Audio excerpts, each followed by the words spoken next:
When I tell people what I do, what I used to say is I do the posters. And there was a time when I started when literally it was about posters. And people collect posters and they love posters, and you took an ad in the New York Times and you were done. Whereas in the last 20 years, as we've worked on this, it's really building a brand, building a campaign. You know, we make the posters, we do the television, we do the radio, we do the online, we do the outdoor, we do the social. Now when people ask me, I tell them, I work on Broadway, I try and come up with a big idea. There's a thing I like to do called the emotional promise, which is when you make a thing, it's making an emotional promise with the person who's gonna buy a ticket. The advertising should be clear what it's promising you, how the evening will be. Funny, sad, sexy, thrilling, short, long, filled with stars, not filled with stars, original. Like, that's my job. I had a design studio for 10 years doing entertainment. First, records, cable TV, Swatch, you know, the $35 watches. I was their creative director for a while. And then through them, I did some MTV, and that was when cable blew up and Comedy Central, like I launched The Daily Show and stuff like that. And then the last thing that happened before Broadway, which got me to Broadway, was records. Sony, and then Geffen. And I had just done an Aerosmith album cover for them, and I had done Lisa Loeb. Remember Lisa Loeb and Stay and that cat face? That was me. David Geffen became an investor in Rent, and he said, I really want to sell this in the front of the record stores where the rock and roll bins are, not in the back of the stores, when we had record stores where the Broadway section was. So Geffen sent me to see the show, and so that's how it started. I was only supposed to design the album, and I had a very strong reaction to seeing the show, besides the fact the show was amazing. I wrote Kevin and Jeffrey. They were gonna go really rock and roll. They were gonna do this very grungy, kind of very cool campaign. But I said to them, I get it, because you don't do rock and roll. This is the rock and roll show, and that seems right. But the truth of the matter is, that's not the audience you need. You need people who used to go to Broadway, or maybe their parents took them, their parents went, and now they don't really go. I just said, I feel like a lot of these materials aren't geared to me. But emotionally, they seemed like sort of, you know, my parents' Oldsmobile. So I said, I really think it's a musical, and we should keep it a musical and not go too crazy rock and roll, funky, grungy. But I think that we can make something that really has this dynamic richness. It was a photographer named Amy Gwip that I worked with at Rolling Stone, and we had this idea of shooting them all. Other people said to me, why are you taking their picture? They're not famous, they're totally unknown, why would you show their faces? And I was like, no, it's not about that they're famous, it's that all the energy from the show is in them. And if you show them the right way, they'll bring the energy forward. And they honestly, they all just were how they were. I didn't get them to do anything. We did it all in a day. They were sweet, they were fun, they were shell-shocked from Jonathan's passing. But the hardest thing on that show was Jonathan's family saying, you've got to do right by our son. That was hard and kind of really encouraging to kind of get it right. One of the things I love to do besides the emotional promises, I love to figure out where there might be problems and solve them from the beginning. Now in Chicago, you know, it came out of encores.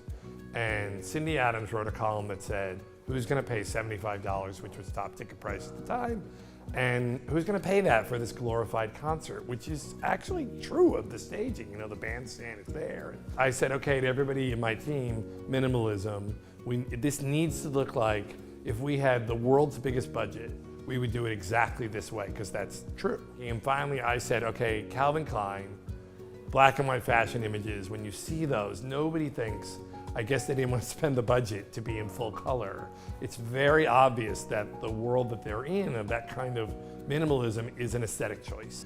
And then the last one was the sexiness, that the show was so much sexier than it had been before with that minimalism, and I wanted to show that. And we decided that as long as the women were empowered and were never handcuffed or chained or in a jail, then they were in charge and they could be as sexy as they wanted to be. And those were the rules. The rules from the beginning were black, white, and red, and no jail cells ever. And I'm still sort of the police on that, and because it gets done all over the world.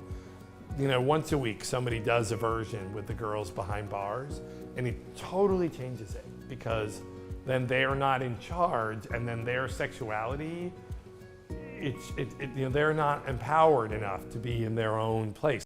I do this thing on shows, which is called the event. If I say to you, what should I see? And you tell me, then what you say is the event. And it's not the log line, and it's not the elevator speech, and it doesn't have to be complicated.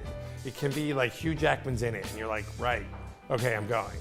Or it can be like they've added a circus to Pippin, and you're like, oh, that could be interesting. It can be very simple. In the end, all tickets are sold through word of mouth, and what we do is give people the right words. On Hamilton, the idea became, all right, how do we not get in the way of this? How do we make this, there was a version where you knew we could make this cool downtown art, and it was already downtown at the Public, and we could really bring the hip hop to the history and get all, top dog, underdog with it.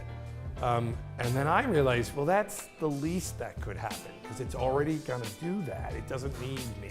We wanted something really dynamic, and we wanted something really simple, and we wanted something that was classic, literally like the Cat's Eyes. And then we decided that the gold was obvious because it was right for hip hop, and it was right, for the Revolutionary War. And so that was beautiful if both things were right.